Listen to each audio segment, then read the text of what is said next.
नमस्कार। हमारा देश और पूरा विश्व आज कोविड-19 की चुनौती का सामना कर रहा है। कोविड-19 अभी खत्म नहीं हुआ है। ऐसे में हमारा फर्ज है कि हम सतर्क रहें। इसलिए जब तक दवाई नहीं तब तक कोई ढिलाई नहीं। कोरोना से बचाव के लिए जरूरी है नियमित रूप से हाथ धोना, मास्क पहनना और आपस में उचित दूरी बनाए रखना।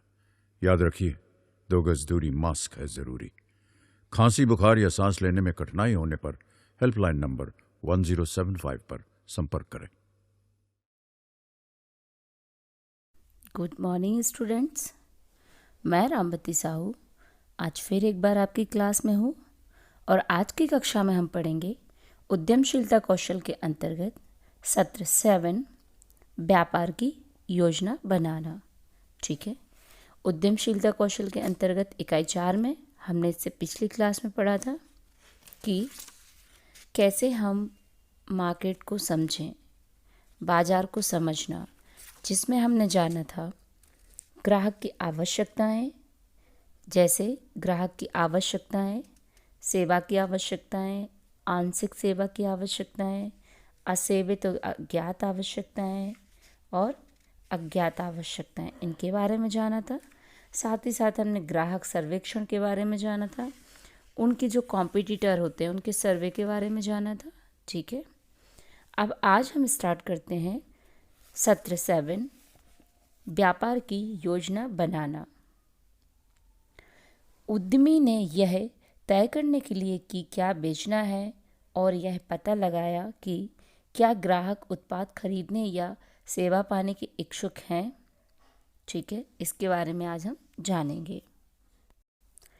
जैसे कि इसमें व्यापार चक्र दिया हुआ है, जो कि अभी हम पिछले सत्र में ऑलरेडी पढ़ चुके हैं कि व्यापार वृद्धि में सुधार कैसे किया जा सकता है, व्यापार का विचार, व्यापार की योजना बनाना और व्यापार को समझें कि आपको मार्केट को समझना है, मार्केट में कैसे वर्क होता है, कौन कौन से थॉट उस मार्केट में काम करेंगे। ठीक है, आप अपने बिजनेस को कैसे इम्प्रूव कर सकते हैं, ये पूरा का पूरा बिजनेस साइकिल के बारे में हमने पिछली कक्षा में भी जाना था। ठीक है, योजना का महत्व। एक उद्यमी के लिए एक व्यापार योजना महत्वपूर्ण है। व्यापार योजना तैयार करने के लिए कुछ कारण इस प्रकार हैं। सबसे पहले, खर्च किए जाने के लिए आवश्यक धन का अनुमान लगाना, आवश्यक सामग्री की मात्रा का अनुमान लगाना, अपनी जगह बनाना और लक्ष्य निर्धारित करना। ये आपका है इम्पोर्टेंस ऑफ प्लानिंग, कि जब भी आप किसी बिजनेस की कोई प्लानिंग कर रहे हैं तो उसमें कौन कौन सी चीज़ें महत्वपूर्ण हैं। अब पहला देखते हैं, खर्च किए जाने के लिए आवश्यक धन का अनुमान लगाना। एक बार जब उद्यमी को पता होता है कि उसे क्या बेचना है, कौन सा उत्पाद किसको बेचना है और किसको बेचना है, तो अगला कदम यह अनुमान लगाना है कि व्यापार शुरू करने के लिए कितने पैसे की आवश्यकता होगी, कितने पैसे की आवश्यकता है। इसका अनुमान लगाए बिना एक उद्यमी बहुत अधिक पैसा लगा सकता है या व्यापार चलाने के लिए पर्याप्त धन के बिना व्यापार शुरू कर सकता है। मतलब कि खर्च किए जाने के लिए आवश्यक धन का अनुमान लगाना।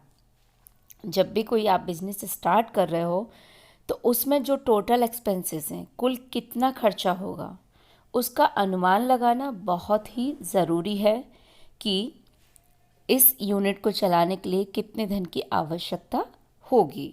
ठीक है, तो ये जानना आपके लिए बहुत ज़रूरी है। उसके बाद आवश्यक सामग्री की मात्रा का अनुमान लगाना।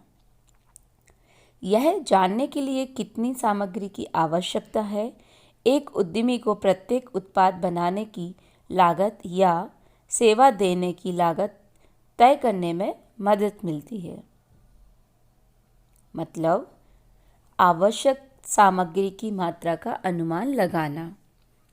अगर सपोज आप स्टूडेंट्स हो और अगर आपने कक्षा 10वीं में प्रवेश लिया तो वहाँ पर आपकी जो आवश्यक सामग्री है, आपका बैग, आपकी पुस्तकें, आपकी कॉपियाँ, पेन, पेंसिल, शूज़, ड्रेस, ये क्या हो जाएंगे?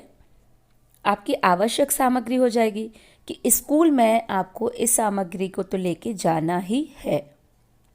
ठीक है, ये तो कंपलसरी चीज़ें हो गई। लेकिन जब हम किसी बिजनेस की बात कर रहे हैं कि आपको एक स्कूल ओपन करना है, ठीक है, उस स्कूल को ओपन करने के लिए आपको ऐसी कौन कौन सी आवश्यक सामग्री है। सबसे पहले तो आपको ग्राउंड की ज़रूरत पड़ेगी, ठीक है, या फिर हम बोल सकते हैं ज़मीन की, जहाँ पर आपको स्कूल बनाना है, प्लेग्राउंड बनाना है, कितने एरिया में आपको प्लेग्राउंड बनाना है, कितने रूम्स बनाना है, स्टाफ रूम कितना बड़ा होगा, उसके लिए आपको चेयर डेस्क कितनी लगेंगी, आपको जो बिल्डिंग्स बनानी है, कंस्ट्रक्शन जो करना है, उसमें कितने मज़दूरों की आवश्यकता होगी, कितना सरिया लगेगा, कितना रेती लगेगा, कितना सीमेंट लगेगा, ये ऑल ओवर सारी की सारी चीज़ों की एक लिस्ट बनाना ज़रूरी है। अपनी जगह बनाना। एक व्यापार योजना में एक उद्यमी योजना भी बनाई जाती है कि वे कैसे प्रतियोगियों के साथ तुलना करने पर ग्राहक उनके व्यापार को विशिष्ट रूप से सामने आने के रूप में कैसे देखते हैं। मतलब कि आपको अपनी एक अलग जगह बनानी है। अलग जगह बनाने से मतलब यहाँ पर ये है कि जहाँ पर भी आप आपका बिजनेस स्टार्ट कर रहे हो, ठीक है, वहाँ पर ऐसी कौन सी चीज़ है जो आपको ध्यान में रखना है। हो सकता है वो प्लेस हो, वहाँ का मार्केट हो, वहाँ के आसपास के लोग हों, या आप कौन सा बिजनेस स्टार्ट कर रहे हो, ठीक है। तो ये हो गया अपनी जगह बनाना। एंड फोर्थ वन, लक्ष्य निर्धारित करना कि आपका जो गोल है उसको सेट करना, ठीक है। एक योजना होने पर एक अन्य महत्वपूर्ण कारण महत्वाकांक्षी और साथ ही यथार्थवादी लक्ष्य निर्धारित करना है। ये लक्ष्य उद्यमी को कड़ी मेहनत करने के लिए प्रेरित करते हैं, ठीक है। सबसे पहले आपने देखा होगा गोल सेटिंग का हमने एक पूरा का पूरा चैप्टर भी पढ़ा हुआ है। कुछ आपको क्वेश्चंस भी दिए हुए थे कि लक्ष्य निर्धारण क्या है, लक्ष्य को कैसे प्राप्त किया जाता है, ठीक है, इसके बारे में भी आपको पढ़ना है। तो लक्ष्य कैसे निर्धारित करोगे आप, आपको पहले पता होना चाहिए कि एक्चुअल में आप क्या करना चाह रहे हो। आपका गोल जो सेट किया है आपने उसको कैसे अचीव करोगे, ठीक है। तो इस चीज़ का भी आपको विशेष रूप से ध्यान रखना है। जैसे कि हमने पढ़ा था कि हमारा लक्ष्य कैसे निर्धारित करते हैं हम लोग। लक्ष्य को निर्धारित करने के लिए हमने एक स्मार्ट मॉडल बनाया था, अगर आपको याद हो तो। उस स्मार्ट मॉडल का क्या नाम था? जैसे विशिष्ट, मापने योग्य, प्राप्त करने योग्य, यथार्थवादी, समय सीमा वृद्ध, ये उस स्मार्ट का फुल फॉर्म था, ठीक है। आपने देखा था कि लक्ष्य तय करना आपके व्यक्तिगत के साथ साथ पेशेवर जीवन में भी एक महत्वपूर्ण आवश्यक कारक है। ये आपने पहले जाना था कि जब भी कोई लक्ष्य को आप निर्धारित कर रहे हैं, एक बार आपको इस चीज़ का भी विशेष रूप से ध्यान रखना है कि स्मार्ट का मतलब क्या होता है। Like specific, M for measurable, A for achievable, R for relevant, T for timely. That means specific, what specially do you plan to do. ऐसा क्या कर सकते हो स्पेसिफिक, आपको वो प्लान करना है, कैसे प्लान करोगे। Measurable, how much, how often, ठीक है, कितना होगा, कैसे उस वर्क को आप करोगे, ये चीज़ माइंड में रखना है। Achievable, how confident are you that you will be able to accomplish your goal. आप कैसे उस गोल को अचीव करोगे, कितना कॉन्फिडेंट आपके अंदर है, उसको आप कंप्लीट करने के लिए कौन सा गोल सेट करोगे कि वो टारगेट जो है आपका, जो आपका गोल आपने सेट किया है, वो अचीव हो जाए। रिलेवेंट, यथार्थवादी, that means is the goal worthwhile. क्या आपने जो गोल सेट किया है क्या वो वर्थफुल है। हम लोग बोलते हैं ना कि लाइक क्या ये एक्चुअल में काम करेगा जो गोल आपने सेट किया है।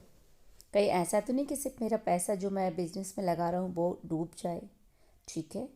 और उस गोल से आप कैसे मिलेंगे, इस चीज़ का भी आपको ध्यान रखना है। उसके बाद है टाइमली, समय सीमाबद्ध। अगर आपने कोई कंस्ट्रक्शन का काम लिया है, किसी भी बिजनेस प्लान को आपने स्टार्ट किया है, ठीक है, तो उसको इम्प्लीमेंट किया आपने, तो आपको वो एक टाइम ड्यूरेशन के अंदर उस सेट को, उस गोल को कंप्लीट करना है। ऐसा नहीं होना चाहिए कि उस गोल को आपने आज सेट किया कि विद इन 1 ईयर मैं इसको अचीव कर लूँगा और उसके बाद आपको ऑलमोस्ट 2 to 3 ईयर लग चुके हैं। दैट मीन्स कि वहाँ को आपको जो टाइम मैनेजमेंट है वो आपने प्रॉपर नहीं किया हुआ है। इसलिए आपको विशेष रूप से ध्यान रखना है कि टाइम मैनेजमेंट के अंदर ही आपको उस वर्क को कंप्लीट करना है, क्योंकि जब तक आप किसी भी वर्क को अगर डेडलाइन के अंदर कंप्लीट कर देते हो, दैट मीन्स कि आपकी जो बिजनेस प्लानिंग है वो सक्सेस हो जाती है। अदरवाइज आप लाइक फेल्योर की कैटेगरी में आ जाते हैं अगर आपने अपना टाइम बाउंडेशन का ध्यान नहीं रखा, डेडलाइन का ध्यान नहीं रखा तो। ठीक है। व्यापार की योजना। एक व्यापार योजना एक विस्तृत योजना है कि यह उद्यमी व्यापार के माध्यम से क्या प्राप्त करना चाहता है और कैसे प्राप्त किया जाएगा। ठीक है। आपको बार बार बिजनेस प्लान बताया जा रहा है, बार बार आपको कि आपको कैसे बिजनेस प्लान करना है, कौन से थॉट आना चाहिए, कैसे उसको प्लान करोगे, कैसे उसको इम्प्लीमेंट करोगे, राइट। तो ये बहुत बड़ी योजना होती है बिजनेस प्लानिंग करना। ठीक है। और ये आपके व्यापार के माध्यम से क्या प्राप्त करना चाहते हो और कैसे प्राप्त करोगे, ये आपका सारा का सारा जो रहता है बिजनेस प्लान के अंतर्गत आता है। ठीक है। एक व्यापार की योजना बनाते समय एक उद्यमी को विभिन्न कारकों के बारे में सोचना पड़ता है। मतलब कि जब भी आप कोई बिजनेस प्लान बना रहे हो तो ऐसे कौन कौन से कारक हैं, कौन कौन से फैक्टर्स हैं जिनके बारे में आपको जानना बहुत ज़रूरी है या जिनके बारे में आपको सोचना पड़ता है। ठीक है। इसके लिए एक सैंपल दिया गया है जिसका उपयोग किसी छोटे व्यापार की योजना बनाने के लिए किया जा सकता है। ठीक है। वो टेम्पलेट्स है एक बिजनेस का कि बिजनेस प्लानिंग टेम्पलेट्स। ठीक है। तो हम थोड़ा सा उसके बारे में देख लेते हैं।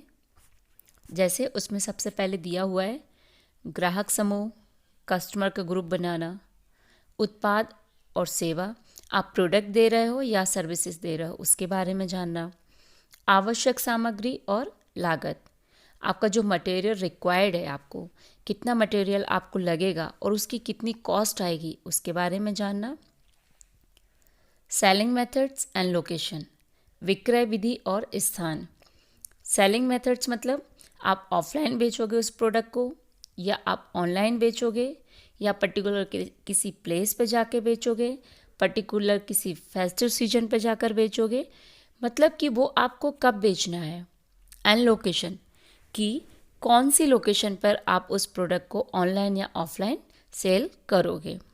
उसके बाद आता है आपका कीमत, प्राइस, आप इसे किस कीमत पर बेचोगे और यह कीमत क्यों, कि अगर आप कोई चीज़ 10 रुपये में बेच रहे हो, ठीक है, आपने अगर ये कीमत निर्धारण की है कि आपको इसको 10 रुपये में बेचना है एक यूनिट को, तो वो 10 रुपये में ही क्यों बेचोगे।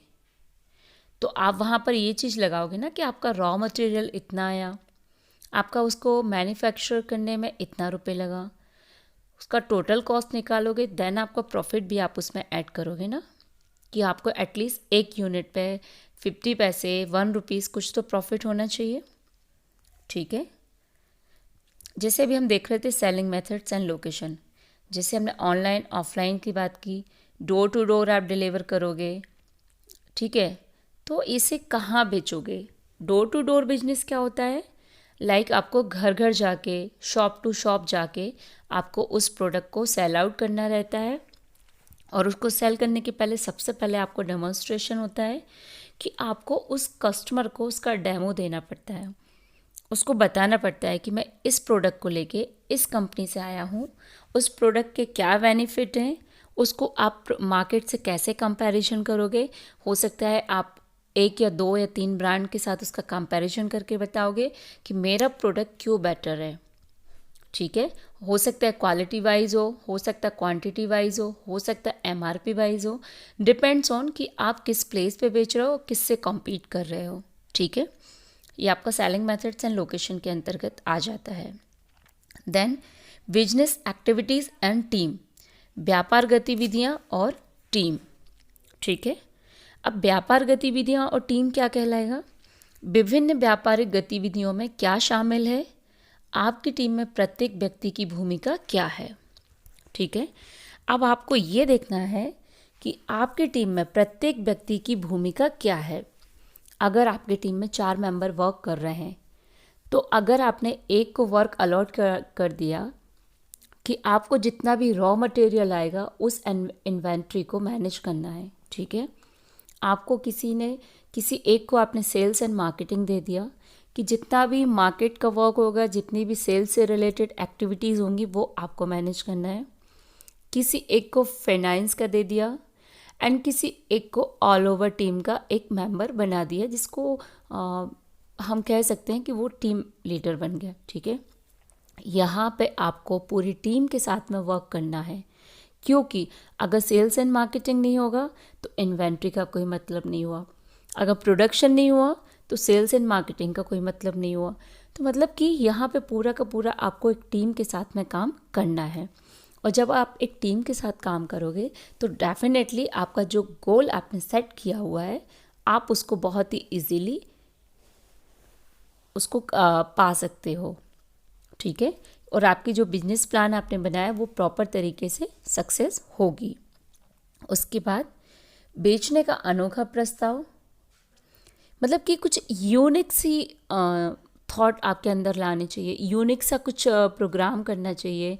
कुछ लाइक एग्जीबिशंस होते हैं, उनमें आप जा सकते हो, प्रमोशनल एक्टिविटीज़ करवा सकते हो, डेमोस्ट्रेशन दे सकते हो, ठीक है। तो इस तरह से आपको कुछ यूनिक सा सेलिंग प्रस्ताव रखना है। कस्टमर गोल, आप प्रत्येक दिन कितने ग्राहकों को अपना सामान बेचेंगे, ये आपको एक कस्टमर जो गोल होता है उसको फिक्स करना है कि एटलीस्ट आपकी शॉप से डेली 10 कस्टमर 15 कस्टमर आने ही चाहिए, ठीक है, या इतने कस्टमर आपके यहाँ से प्रोडक्ट खरीद कर ले जाएं। लाभ का लक्ष्य, प्रॉफिट गोल, 6 महीने वर्ष के अंत में आपको कितना लाभ होगा, आपको ये सेट करना है कि एक साल में आप कितना प्रॉफिट कमाएंगे, या कितना आपको प्रोडक्शन करना है, या कितना आपको पूरा का पूरा एक गोल को सेट करना है, ठीक है। उसके बाद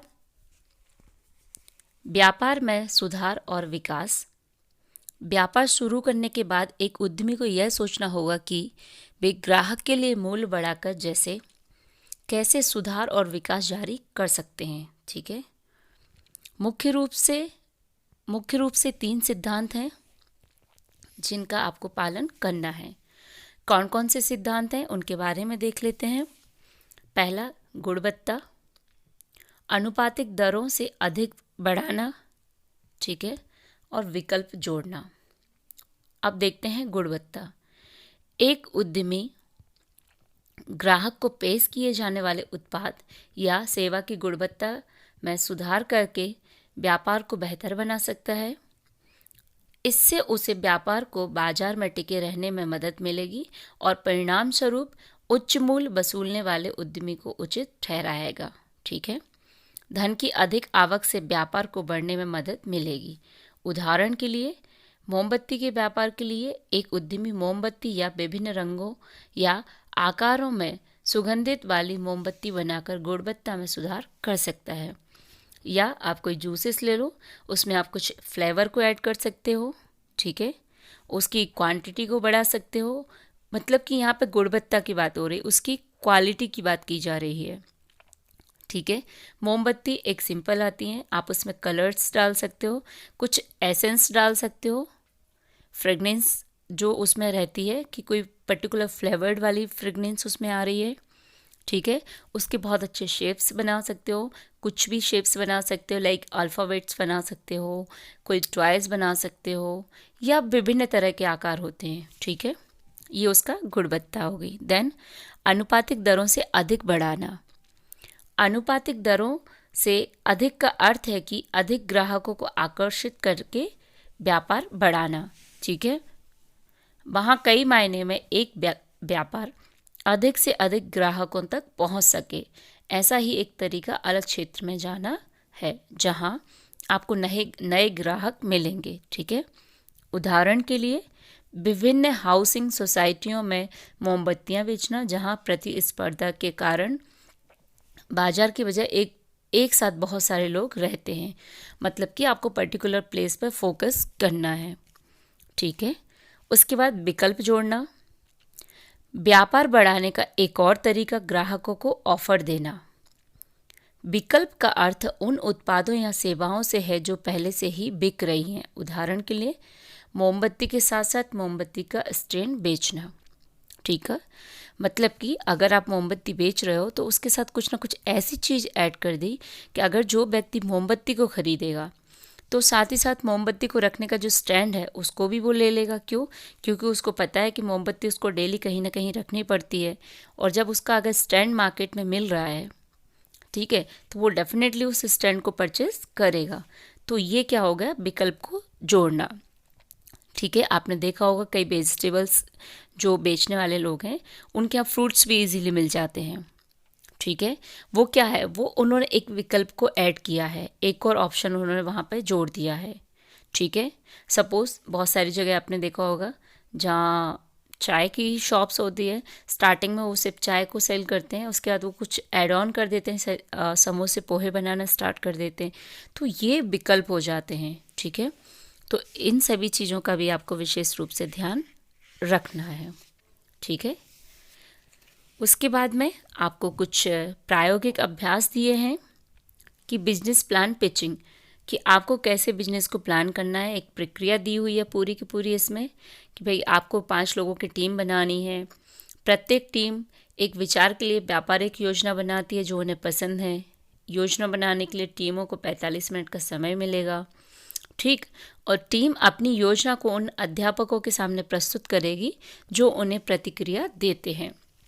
मतलब कि यहाँ पे पूरा का पूरा आपको क्या करना है, पूरा एक बिजनेस प्लान करना है और एक टीम के साथ में काम करना है। ठीक है। और प्रत्येक टीम को वहाँ पर ये ध्यान देना है कि वो अपने टीचर्स के सामने कैसे वर्क करें। ठीक है। कुछ विषय संबंधी प्रगति है वो देखते हैं कि व्यापार योजना का अर्थ क्या है, आपको ऑलरेडी पढ़ाया जा चुका है। व्यापार की योजना क्यों महत्वपूर्ण है। ठीक है। जब भी आप कोई बिजनेस प्लान करते हो तो वो क्यों महत्वपूर्ण है, क्यों व्यापार की योजना बनाना हमें ज़रूरी है। एक व्यापार योजना के महत्वपूर्ण अंग क्या क्या हैं, इसके बारे में आपको लिखना है कि कौन कौन सी व्यापार योजना में कौन कौन से महत्वपूर्ण अंग हैं। एक उद्यमी किसी व्यापार को कैसे बेहतर और विकसित कर सकता है, सिद्धांतों को बताएं।